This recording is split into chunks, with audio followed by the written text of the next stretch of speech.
আমি আর এই বউ নিয়ে পারতেছি না। কি আর করবো, পোলাপেন মানুষ অবুঝ, বুঝে না। এমন অবুঝ মাইয়া বিয়া করেছো কেন? ভাই সবাই তো আর সংসার বোঝে না। ভাবি আমি আবার বিয়া করবো, এই বউ নিয়ে সংসার হইব না।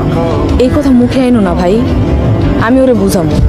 আমি তোমার 2 দিন সময় দিলাম, যদি না বোঝে তাহলে আমি আরেকটা বিয়ে করবো। মাথা ঠান্ডা করো, আমি ওরে বুঝাই কম, দেখবা ঠিকই বুঝবো। ওর লোকে কথা কইলেই মারতে মন চাই। মাথা গরম করলে হয় না, ঘরের বউরে বুঝায় শুনায় নিতে হয়। আরে ভাবি এ মায়া কিছুই বুঝে না, কি বুঝাবো? দেখো না কত সহজ সরল, এলাকা বাপ নামও রাখছে সরল। কি এর সরল? এ মায়া বেশি বুঝে, বাজে বিয়া